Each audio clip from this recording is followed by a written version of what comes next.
За энэ эдийн засгийн шинжилгээ ухааны сонгодог 50 бүтээл дотор бол нэлээд голлох нь бол Нобелийн шагналтнуудын номнууд нэлээд голлосон байгаа.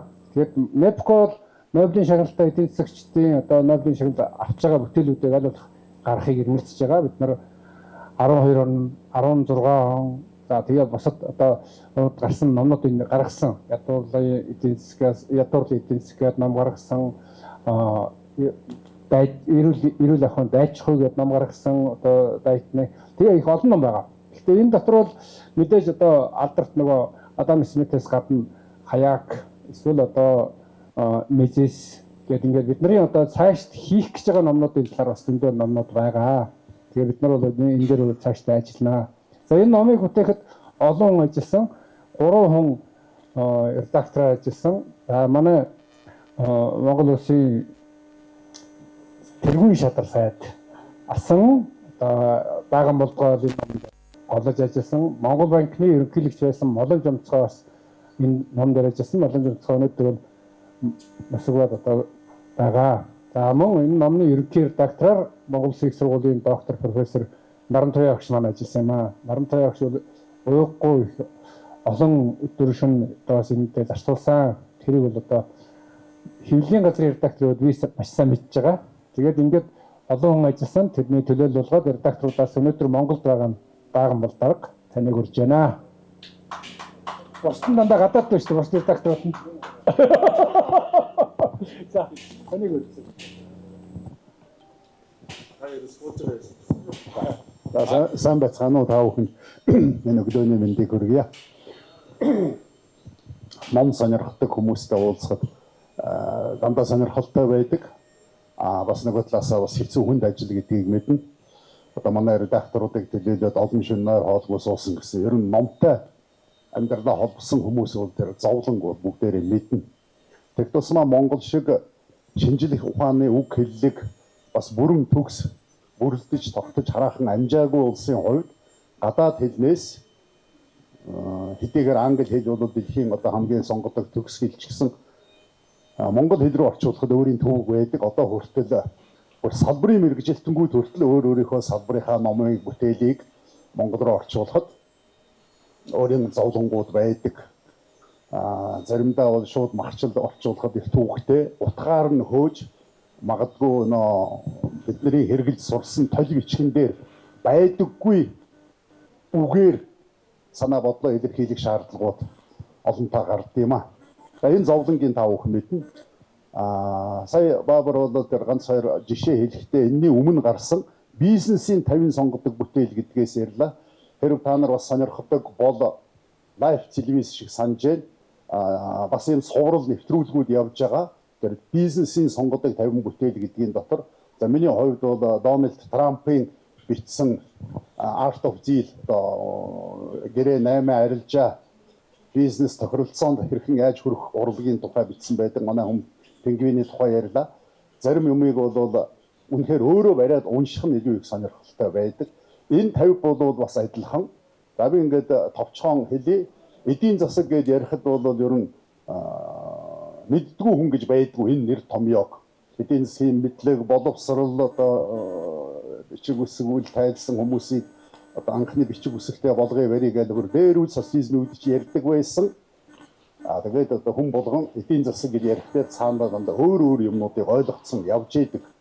Нэг талаас айгүй танил мэдээжийн ийм салбар шинжлэх ухаан юм шиг мөртлөө хамгийн нарийн хүмүүс хүртэл хоорондоо маргалддаг. Тэр маргаан өнөөдөр ч эцэс төгсгөлгүй явдаг. За ялангуяа түрүүн дээр улс төрчдийг дурдлаа. Улс төрчид бол бүр тех тусмаа гэж бичсэн юмыг бол яа гэж ойлгодог ч тохиолдол. Зарим нь санаатай ч юм уу эсвэл одоо өөр шалтгаан байдаг юм. Ийм тохиолдлууд байдаг. Тийм учраас эдийн засгийн шинжлэх ухаан бол өөрөө дандаа маргаан мэтгэлцэн дагуулж явдаг ийм шинжлэх ухаан. За товчхондоо хэлэх юм бол энд зөвний үзэлтэй хүмүүс, барууны үзэлтэй хүмүүс одоо либертар бүх төлөөлөлд энд бол байгаа. Өөрөөр хэлэх юм бол онлын нэг урсгал чиглэлийг дөвөөлгөөд авсан ийм бүтээл биш. Ямар нэгэн байдлаар энэ 7 миллиард хүн өнөөдөр 8 миллиард шахуу байгаа. Энэ хүмүүсийн сүүлийн Адам Смит эднэргээд яриул энэ чинь бол хэдэн зуун жилийн өмнөх асуудал орж ирнэ шүү дээ. Тэгэхээр энэ бүтээлүүдийг унших юм бол бүр манай эртний өмнөх бүр Аристотель эднэрүүдээс эхэлсэн үзэл санаа, тэдний түүх, энд бичсэн энэ авторууд бол бүгд бол манай эртний үеийн дээр үеийн шинжлэх ухааны ололтуудыг бүгдийг шингээсэн ямар нэгэн байдлаар ном бичигтээ ашигласан байдаг. Өнөөдөр харахад яг адилхан шашинтай, хил устай, соёлтой мөртлөө газар тэнгэр шиг ялгаатай үр дүнд хүрсэн улс орнуудын түүхийг бид хангалттай мэднэ. Саяхан хүртэл 2 Герман байлаа, 2 Солонгос байлаа. За Хятад бол 2 3 төрлөөрөө бий даасан хэдийгээр бид соёл шинжлэх ухаан хүн талаасаа нэг хүмүүс байгаа мөртлөө эдийн засгийн ямар онолыг, ямар урсгал чиглэлийг, зарчмыг баримтлалснаасаа хамаарат тис өөр үр дүнд хүрч болдгийг өнөөдөр амьдрал бидэдээ харуулаад сууж байна. Манай Монгол өнөөдөр хүртэл ямар хөгжлийн замыг сонгох вэ? Ямар онлоор нь явах нь зүйтэй вэ? Ямар асуудалд яаж хандах вэ гэдгийг одоо хүртэл нэг мөр цэгцтэй сонгож чадаагүй л явж байгаа улсууд байна. Тийм учраас өнөөдөр энэ гадуур явж байгаа энэ хил ам, маргаан, итлээ, уула, догцорлоо, дэвшлээ гэж ярьдаг энэ сэдвүүдийн цаана нэг талдаа улс төрийн, нөгөө талаас эдийн засгийн юм ондууд байдаг юм аа. Тийм учраас та бүхэн уншиж өөрснөө олж харж танилцаарай. Би 50 авторуудыг бүгдийг энд яриад байх шаардлага байхгүй. Ингээд нэгтэй өнөөдөр ингээд судалдаанд гарч байгаа учраас та бүхэн олноо. Хамгийн гол нь өнөөдөр энэ бүх ажлыг одоо тэр түүхтэй ажлын үндэс суурийг тавьсан отгочлуудаа баяр хүргэж ингээд энэ чиргээ дэвшүүлмээр байна. Энэ бол өнөөдрийн хувьд нээж байгаа ганц ном шүү дээ. Тэрнээс гадна маш их олон номыг орчуулсан.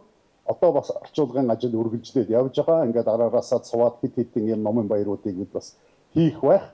Ингээд цаашдынх нь ажилд нь амжилт хүсье.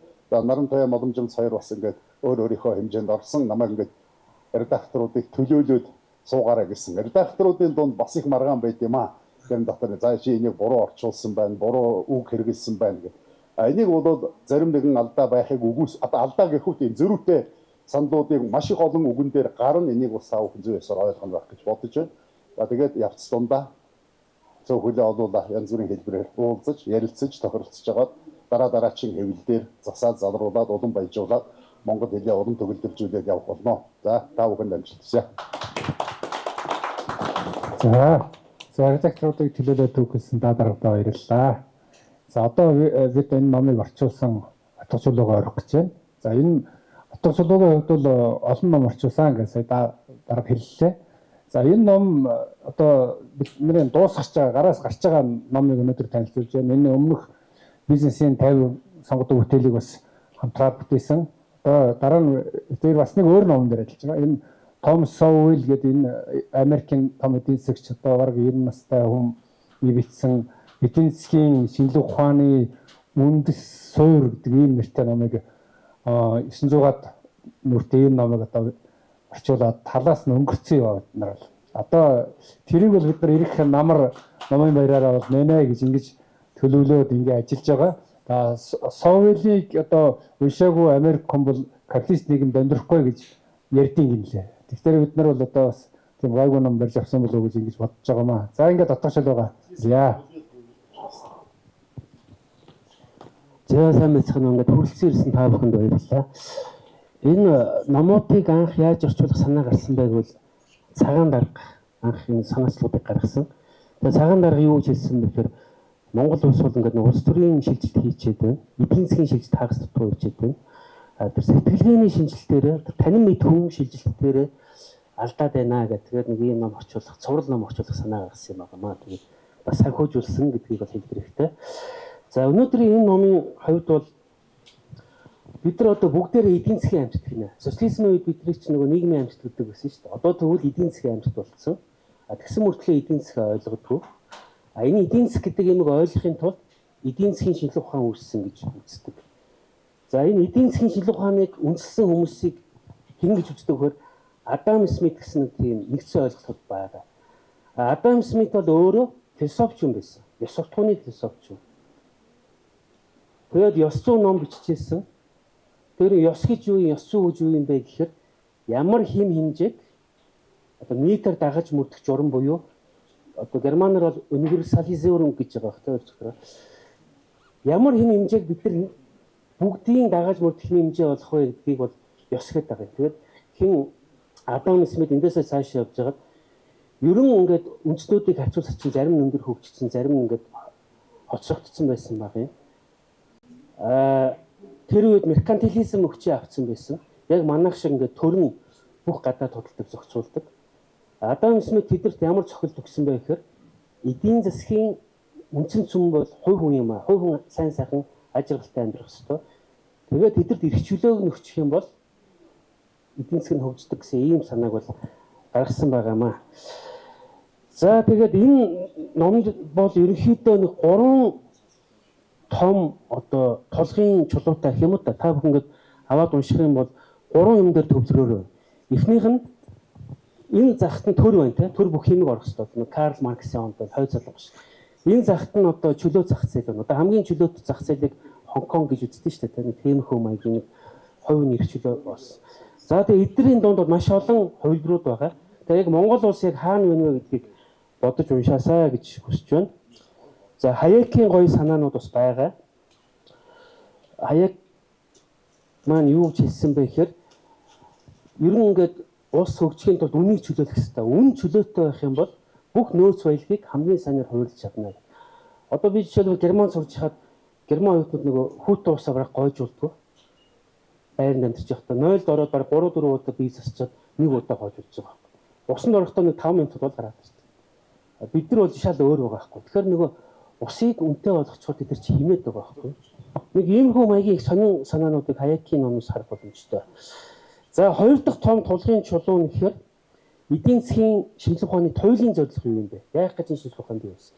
Яах гэж эдийн засгийнх ингээд судалгаа хийгээд байдсан гэхээр эдгээр бол ингэж хэлсэн баг. За яг манайх бол эдийн засаг гэж буруу орчуулсан. Эд юмс гэдэг амьгүй бит юм яваад нь шүү дээ. Гэтэл том эдийн засгчид одоо энэ Кейнс, Смит, Маркс хүртэл Маршал хүртэл бол эдгээр хүний аж аргал хамгийн төвд байх хэрэгтэй маа гэдэг байна. Хүний аж аргал. За яг Маркс бол ажилчин хүний аж аргалыг явуулсан л да. Бусд нь бол ингээд хувь хүний аж аргал маш чухал. Энийг бүрдүүлсэн нийгмийн байгууллагыг бий болгох нь эдийн засгийн улс төрийн эдийн засгийн шинжилгээ ухааны зорилго гэж үзсэн байна.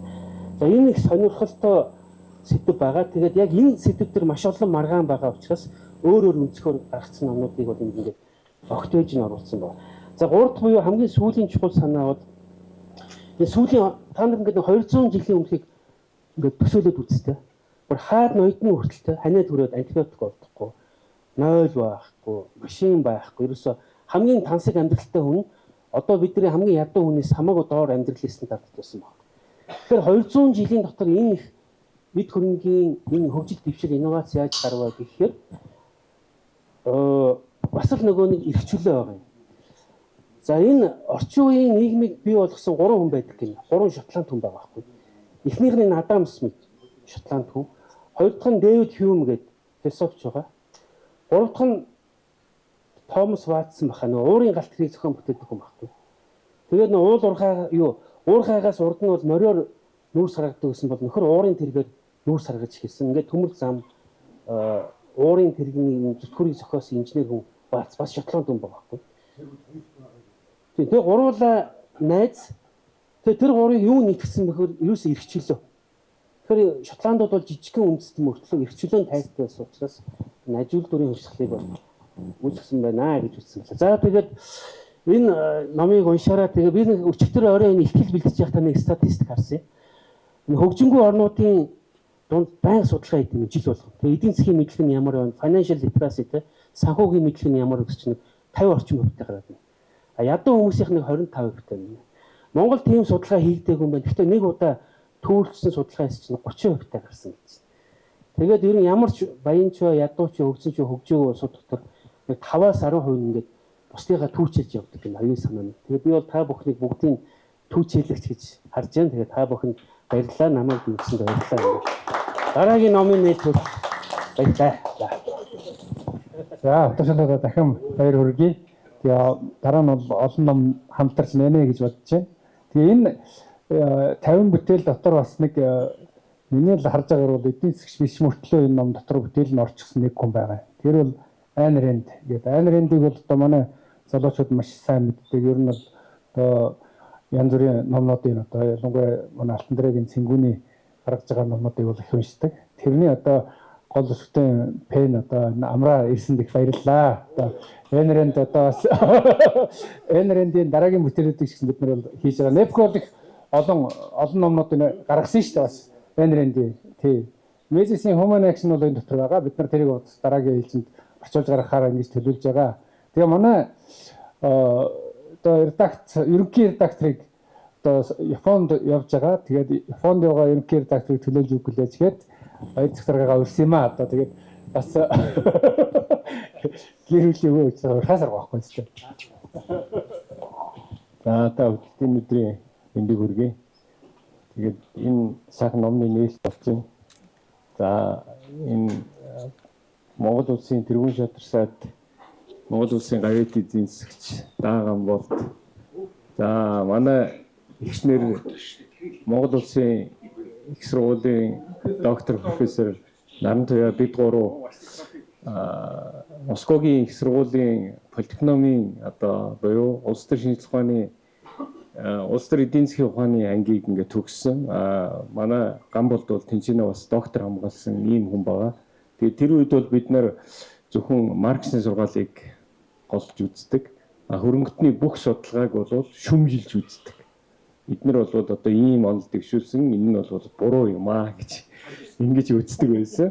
Дараа нь зах зээлд шилжихэд бид нар бүгдээрээ одоо Дааган бол манай ихнэр тэр бүгдээрээ их сургуульд багшлцгаасан.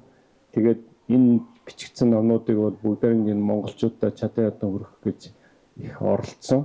Тэгээд голдуу бол бид нар эхлээд дандаа орсоор авдаг байсан. Яг бол тухайн үед бүгдээрээ англи хэлтэй байгаагүй.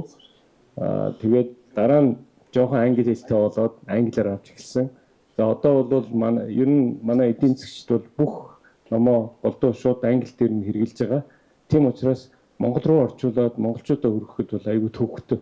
Яг бол ихэнх хэллэгийн дандаа англи дээр гол хэллэгүүд нь байдаг.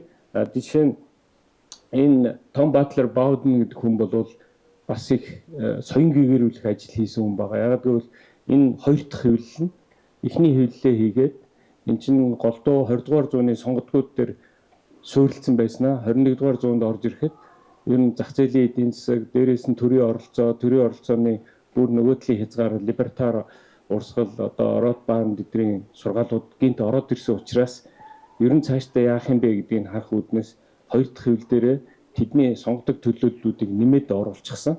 Тэр утгаар нь аваад үзвэл энэ бол яг үнэхээр нөгөө цуглуулсан шижир алт гэсэн үг байхгүй. Тэгэхээр эдийн засгийг сонирхож байгаа хүн болгон энийг уншаад энэний нэг бичлэгийнх нь бас нэг онцлог нь ийм байгаа.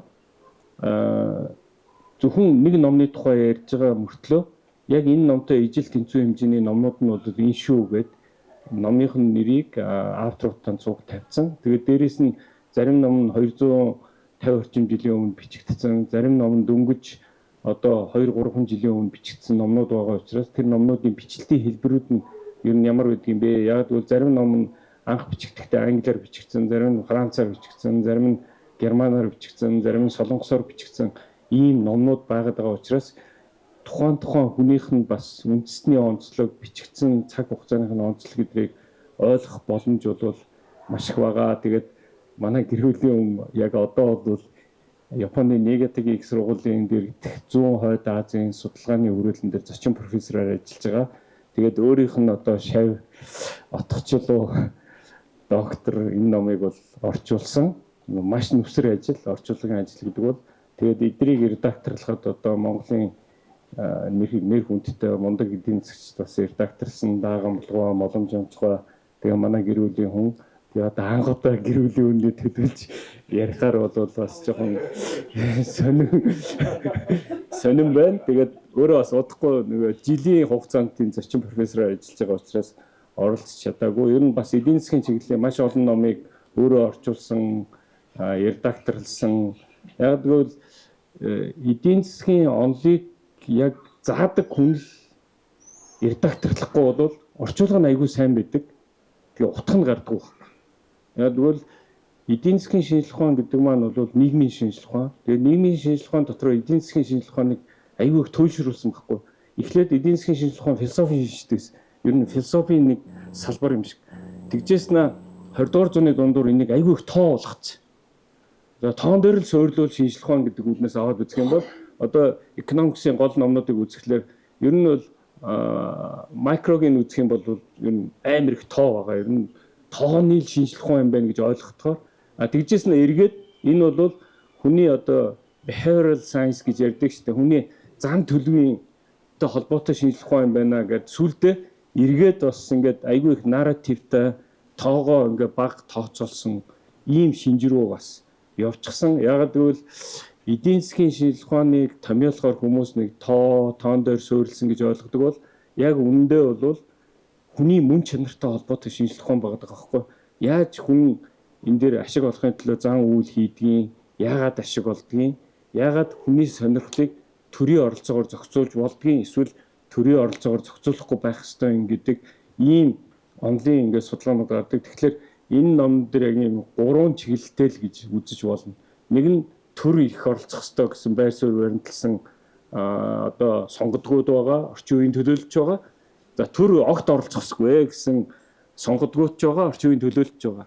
За ер нь төрийн оролцоо бодвол тодорхой хэмжээгээр оролцох юм бол бас зөв юм аа. Энэ 3 дахь зам мам гэсэн ийм онлайн судалгааны ном бүтээлүүд ч гэсэн энэ дотор орсон байгаа. Тэр утгаар нь аваад үзвэл ер нь улс төрд оролцъё, бизнест оролцъё, ер нь ямар нийгэмд бид нар амьдраад байна гэдгээ түргэн мэдэж авъя гэвэл энэ номнууд ингээд товчхон байгаа учраас маш хурдхан үзээд за би энэ номыг гүнзгийрүүлээд уншвал надад хэрэгтэй юм байна гэдэг ийм сонголт хийх боломжийг өгж байгаагаараа энэ Том Батлер Баудны хийдэг энэ 50-50 гээд заасан сонгодгууд энэ бол маш олон бизнесийн салбарын сонгодог 50, эдийн засгийн шинжлэх ухааны сонгодог 50, философийн сонгодог 50, одоо бидний бол улс төрийн шинжлэх ухааны сонгодог 50, одоо psychology гэж ярьдаг тэ нөгөө сэтгэл судлалын шилдэг 50 ч гэдэг юм уу. Яг ийм маягаар ингээд гаргацсан учраас хүмүүс маш том хэмжээний нөгөө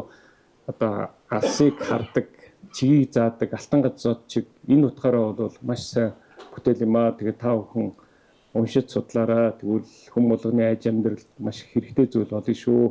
За ингээд энэ номыг орчуулсан, санаачилсан утгачлуудаа за дээрээс нь санхүүжүүлж ийм цувралуудыг ер нь орчуулъя гэсэн цагаан даргадаа цагаангоо бол Монгол Улсын сангийн сайдаар ажиллаж исэн, боловсролын сайдаар ажиллаж исэн. За дээрээс нь NEPCO гэдэг энэ Баабар даргатаа манай Болдбаатар, Баянбаатар эдрийн оролцсон маш том соён гэрүүлдэг энэ компанийнхаа нийт хамт олонд бүгдэнд нь баяр хүргье. Их баярлалаа. За номын талаар бол нэлээд ярьчлаа. Энэ ном бол өөрөө бас үнэхээр танин мэдхүйг хялбарчилсан. Одоо эдийн засгийн шинжлэх ухааныг өөрийн одоо яаж сэтгэлгээний түүхийг яаж одоо богинохон хугацаанд олж мэдэх вэ гэдэг. Бид нар яг энэ уг нэг ботор гарсан энэ дээр бол бид нар уншигчдад хялбар болгоод бас авч явахад эртэйхэн болох гээд 2 ботор хэвлэсэн байгаа. Тэгээд өнөөдөр бол одоо энэ номынхоо нээлтийг хийж байгаадаа бол бид нар баяртай байна. Энэ эдийн засгийн энэ номон дотроос бол энэ номыг уншичвал дараа нь алийг унших уу, яах вэ, ийх үү, танин мэдхэд ямар шат дараалалаар явах уу гэдгийг бүгдийг энэ номонд бас айгүй ойлгомжтойгоор бичсэн. Энэ Том Баттаргаа өөрөө бас яг энэ танин мэдхийн чиглэлээр их олон тийм сургаал, оюутнууд, янз бүрийн олон нийтэд зориулсан лекцүүдийг зохион байгуулдаг ийм хүн. Тэгээ бид нар бас явандаа дараагийнх нь номуудыг гаргах үедээ бас энэ хүнийг авчруул бас их зүгээр юм байна да. Бас хүмүүст танин мэдхийн чиглэлээр бас чиг хандлагын зөв хийж өгдөг юм байна да гэсэн ийм ойлголттой байгаа. За энэ номон дээр сая баярцаг дарга хэлжлээ. Яг 21-р зууны эдийн засгийн бас нэлээд онцлог зүйлсүүдийг бол оруулсан байгаа. Хамгийн сүүлийн үеийн одоо Нобелийн шагнал авсан.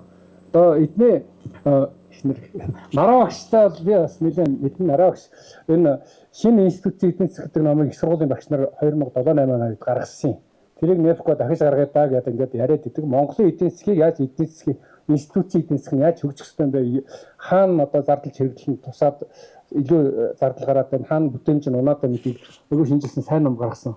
Өнгөрсөн онд Нобелийн шагнал авсан нөхдүүд бол яг тэр институцийн эдийн засгаар Нобелийн шагнал авсан. Тэр нөхдүүдийн төлөөлөл энэ номонд харахаа ороогүй гэхдээ орох байх. Гэхдээ 14 оны улс орон уруутан дороотхын шалтгаан гэдэг номыг бол NEPCO гаргасан шүү дээ. Тэгээд технчлэнгээр ингээд эдийн засгийн ном ярих юм бол NEPCO-д бол маш их номнууд байгаа. Тэгээд та бүхэн NEPCO-гийн эдийн засгийн чиглэлийн шинэ номнуудыг энэ номтой ингээд хамтдан үзэх юм бол илүү их богинохон хугацаанд бас суур юм мэдлэг тань мэдхийн баясгалд хүрнэ гэж ингэж итгэж байна. Тэгээ хүрэлцэн ирсэн та бүхэнд дахин талархал илэрхийлье. За тэгээд хаалт үгийг баабар дараа хэлнэ. Хаагаад дахин явахад ер нь танаас нэг юм асуугаа 90 он хүртэл Монголд 70 жилийн хугацаанд эдийн засгийн ганцхан ном гарсан шүү дээ. Ямар номыг санаж байна? 5 ангийн сургаал. Бус нь эдийн засаг биш ээ. Тэгээ энэ хэвчиж яваад шүү дээ. Одоо манай бүхэл энэ нийгмийг төрөөс зохицуулж байгаа одоо засгийн газар юу гэдэг тийм ээ. Эдийн засгийг юу гэж ойлгож байна? Алт өмнө харж үзэх. Ердөө тийм л ойлголт. Бүгдээрээ л тийм л юм ярьж байгаа. Энэ чи эдийн засаг биш ээ. Би энэ анти эдийн засаг гэж нэрлэж байгаа. Ийм учраас шүү дээ. Зөвхөн одоо бол би тэгж боддог. Эдийн засаг бол нөгөө чинь Адам Смитээс хойш ингээ өгцөөр байгаа маш их олон уурсгалтай гал тэгэл тэрийгэ тайлбарладаг юм болцсон. А биднэрт бол энэ яг нийгмийн тодорхой одоо тэрүүгээр мэрэгцсэн улсууд бол ярьж марж хөөрөөд юм уу тэгж яхан гоё л байх л та. Нийгмээрээ эрүүл болох. Эрүүл хүн өөрөө шал өөрөөр сэтгэл. Түүцийн худалдагч манай хамгийн сайн эдийн засагч нэрээ шүү. Хизээ юу хаа энийгээ зарах вэ? Хизээ энийгээ болчих уу тийм ээ. Энэ чинь тэр чинь эдийн засаг байхгүй. Адам Смит өөрөө хингийн мал хаалсан шүү дээ. Уулна. Ийм зузаан номтой л да зүгээр ихтэй. Гэхдээ яг л гуанзгууд биднэрт одоо хамгийн хамттай хоол хийж өгөх гэдэг юм чи. Солиотой шиг бидний бодоод байгаа. Мөнгө биднийг бодоогүй өөрийгөө бодож байгаа байдаг чи. Тэгэхээр илүү худалдаа хийх гэдэг. Шал энгийн юм харсан шүү дээ. Уулна. Тэгээ нөгөөдгөө чинь нөгөө сүм хийдээс тарч эхэлсэн. Дараа нь марксизм ленинизмд арч гисэн. Энэ одоо юу яах хувь бодох юу яах юм гэж. Бид нар ч өөрснөө төрөхдөө хувь бодод төрсөн улсууд байхгүй да. Бидний Homo sapiens-ийн хамгийн том амжилт бол сүргэлж чаддаг. Яг л том амтангуудыг алахын тулд заавал сүргэлэхгүй болдгоо. Homo-ны төтөл ус хүнээс ухаантай шүү дээ. Тархиных нь багтаа юм 1700, хүнийх чинь биднийх 1500 хүрэхгүй. А тэгсэн мөртлөө тэд нар сүргэлж мэддэг. Тэгээ бид нар ялцсан байхгүй юу? Яхан тэнэгдүү мөртлөө ялцсан. Тэгээ энэ ийм учраас юу ямар вэ? Бид нар сая энэ Адам Смитийн 3 дахьыг гаргалаа. Одоо амжилтад юу яасан та? 8 дугаар хэвлэлээ шүү дээ. Энэ уншихад төвхтэй номоо яг үнэндээ. Гэхдээ айл болгон нэг Библиэтэй, нэг Алтан гэрэлтэй, нэг Адам Смиттэй, яхан дээшээ гаруудыг Британиктай байх ёстой л доо. Тэр утгаар нь одоо сая хэвлэлдээ гарцсан уу те? Гараа тавьчихсан байлээ те? Зөвмөр нэг бас Шкаун Адам Смиттэй багч болоод нэвтрэн ирэх шүү дээ. Уншихад бол төвхтэй би. Тэр дээр үеийн бичлэг шүү дээ. Тэгэл нэг юм давтаал уулаглаад яагаад явцсан нэг тийм байдаг. Гэтэ санаа нагуу шүү дээ. Иймээрээ бидний хэвлэж байгаа номуудыг 70-80% нь бол дандаа орчуулах. Бас энэ улсуудын танин мэдэх юу байх болоосаа гэж. А тэр орчуулсан номнуудын дахиад нэг 50-60% нь бол ерөөсөө дан эдийн засаг. Яг эдийн засаг гэхээр энэ хүн болгонд хамаатай байхгүй да. Тийм ээ. Учиргүй философи ном гаргадаг л да. Тэрхүүлээрээ хүндрүүлсэн хэлбэр. Зүгээр эдийн засаг бол хүн болгонд хэрэгтэй шүү дээ. Яг тэгвэл бид нар эдийн засгаар амьдрах яхаа ёстой. Тэгээд би тэгж боддог шүү. Нэгдүгээрт бол одоо хүмүүс маань эдийн засаг гэдэг нэг эрүүлэр өөртөө холбож ойлгодог болоосоо л гэж боддог. Тийм учраас бол ингээд би яг ингээд маш их сайхан болж байгаа. За баавар дараатай байлаа. За одоо бидний арга хэмжээ ерөнхийдөө өндөрлж байгаа. Тэгээд отгочлуудаа хэм хүн отгочлууд баяр хүргэж цэцэг гардуулах гэдэг хүмүүс байгаа. Ингээд явъя.